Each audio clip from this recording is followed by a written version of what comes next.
मैंने 5 साल अपने नादानी के गुजारे हो, 5 साल अपने जवानी के गुजारे हो, लेकिन 5 साल अपने समझदारी के भी गुजारे।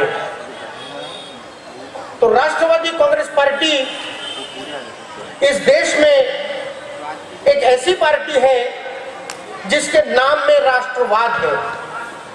राष्ट्रवाद के मानी क्या है? सर्वधर्म समभाव की बात करना, हिंदुस्तान के एक एक नागरिक को जोड़ के रखना और हिंदुस्तान के एक एक नागरिक की समस्याओं के समाधान के लिए लड़ना, ये राष्ट्रवाद कांग्रेस। इस राष्ट्रवादी कांग्रेस ने पिछले 10 और 15 साल इस प्रदेश को जो दिया, वो मुझे नहीं लगता कि आप लोगों को बताने की जरूरत है, लेकिन चंद मोटी मोटी बातें जो मैं आपके सामने रखूं।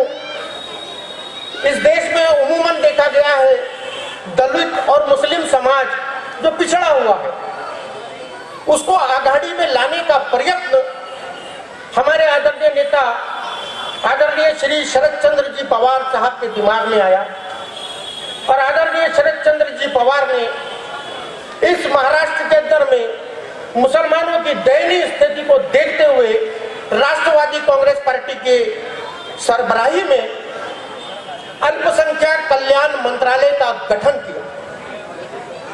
आज जो आजादी के बाद से लेकर मुसलमानों को मंत्रालय में जाने के बाद कोई एक दरवाजा, कोई एक खिड़की ऐसी नहीं थी जो आप बोल सकते थे कि ये हमारी है।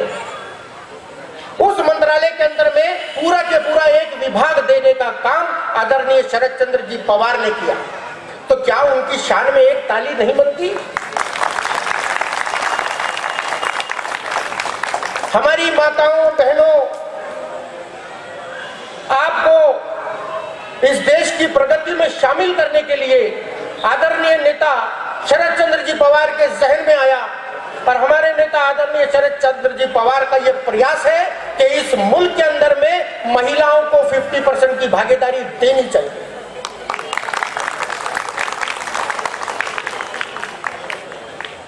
इस देश में, इस प्रदेश में मुसलमानों को मुख्य धारा से जोड़ने के लिए, शिक्षाओं में उनको अग्रसर करने के लिए, कारोबार में आगे बढ़ने के लिए हमारे नेता आदरणीय शरद चंद्र जी पवार साहब ने मौलाना अबुल कलाम आजाद आर्थिक विकास महामंडल का गठन किया।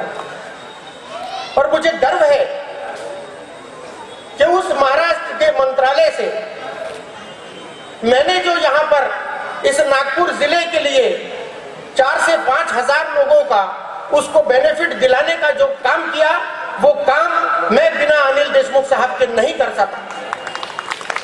मुझे अनिल देशमुख साहब ने एक एक पल पर मेहनत की, एक एक पल पर मेरा साथ दिया, यहां तक कि उन्होंने अपने विभाग के, मंत्रालय के विभाग के एक पीए को सिर्फ और सिर्फ मौलाना आर्थिक विकास महामंडल के काम में लगाया।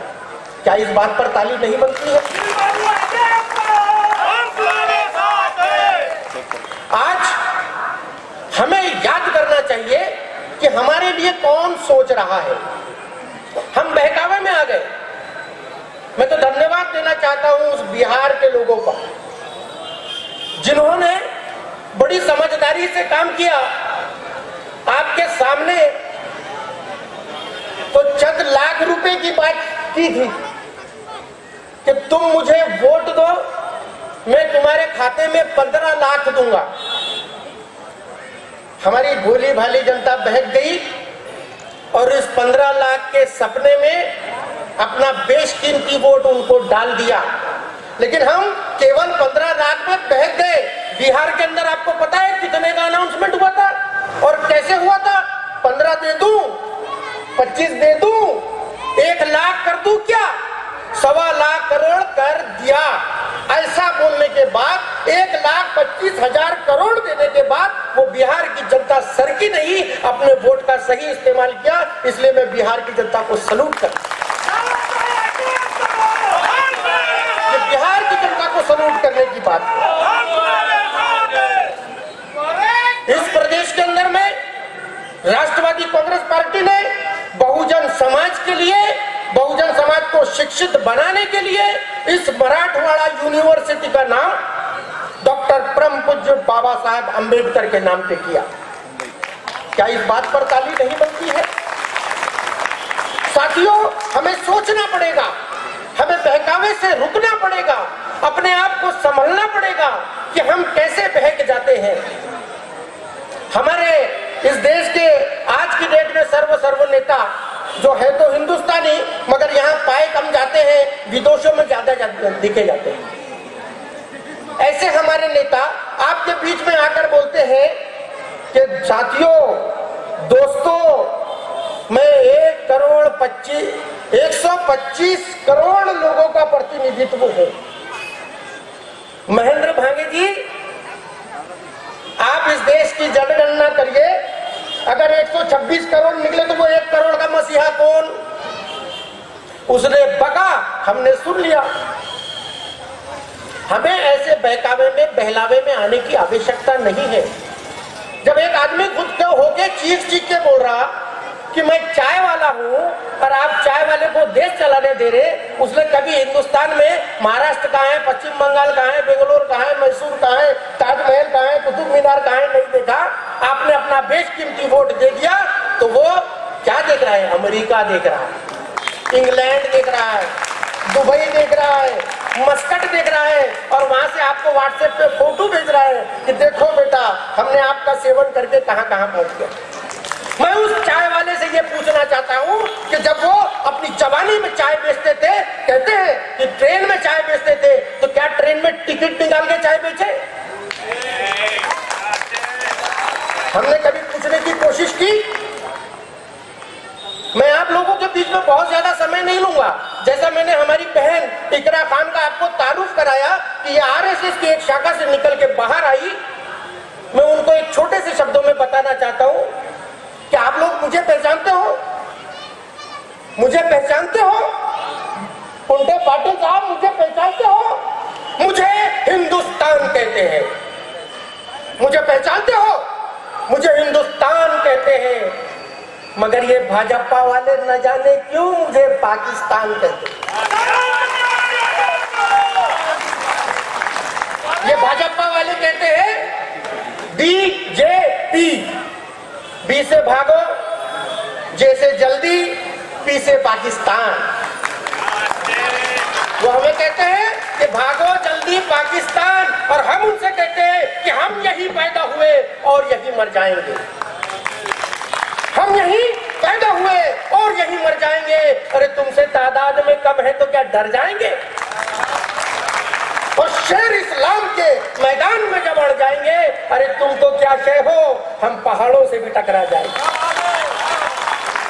साथियों, इस देश में जात पर गर्व करना गर्व की बात है, लेकिन इस देश में जातिवाद की बात करना शर्म की बात है। और आज जो देश की सत्ता पे बैठे हैं, इत्तेफाक से आपके और हमारे बदौलत बैठे हैं। जो आज साहिबे मसनद है, कल नहीं होंगे। अल्लामा इकबाल साहब ने कहा है, जो आज साहिबे मसनद है, कल नहीं होंगे। किराएदार है, जाती मकान थोड़ी है। ये थोड़ी देर की चांदनी के अंदर में, इसलिए अभी इनको दुनिया में कितने मुल्क आते हैं, उन मुल्कों में कितने शहर आते हैं, इन्हें घूम लेने दीजिए। और जब ये घूम के थक जाएंगे तो वापस आपके पास आएंगे। जब आप इनको फटकारोगे तो वापस ये मंदिर लेके खड़े हो जाएंगे, कहेंगे कि मैं इस देश का हिंदू हृदय सम्राट हूं। बड़े अफसोस की बात है कि एक आदमी आता है, उसे माइक मिल जाता है, डीजे वाले उसके साउंड को कम ज्यादा करते हैं, वो यहाँ खड़े रहकर बोलता है, मैं उन हिंदू हृदय सम्राटों से पूछना चाहता हूं कि तुमको कितने हिंदुओं ने सिग्नेचर करके दिए। केवल मुंह मियां मिट्ठू बन जाना, केवल ऐसा बहकावे की बातें करना। वो दिलीप कुमार की पिक्चर का गाना है कि मेरे पैरों में घुंघरू बंधा दे तो फिर मेरी चाल देख ले। ये नरेंद्र मोदी जी ने आपका ऐसा ही इस्तेमाल किया। हर बार कहा कि मैं इस देश के एक एक नागरिक की बात करूंगा। पिछवाड़े में कहा मैं इस देश के हिंदुत्व की बात करूंगा। जब इस देश ने उनके हाथ में सत्ता दी, मुसलमानों के मुंह से बोटी छीनी और जो इनके हिंदू भाई थे, ब्राह्मण थे, जो बेचारे दाल खाते थे, उसको 200 रुपए किलो कर दिया, तो उनके मुंह से दाल छीनी, आपके मुंह से बोटी छीनी। अभी बहुत सारे लोग बोलने वाले हैं, कैसा है कि अब आदमी बोलने बैठता है तो आंख भर जाते हैं, बोलते जाता है, तो मैं आप लोगों का बहुत ज्यादा समय नहीं लूंगा। सिर्फ एक बात कहूंगा, इस देश के अंदर में अगर कोई राष्ट्रवाद विचार रखने वाली सोच है तो वो आदरणीय शरद चंद्र जी पवार है। ऐसी विचारों के साथ हमको जुड़ना पड़ेगा और ऐसी धर्म परस्त ताकतों को ठिकाने लगाने के लिए आपको और हमको एक साथ मिलकर ऐसे लोगों को इस देश से भगाना पड़ेगा। इन्हीं शब्दों के साथ मैं अपने शब्दों को विराम देता हूं और मैं हमारे भाई अनिल अहिरकर जी को दरख्वास्त करता हूं कि वो आए और हमारा मार्गदर्शन करें।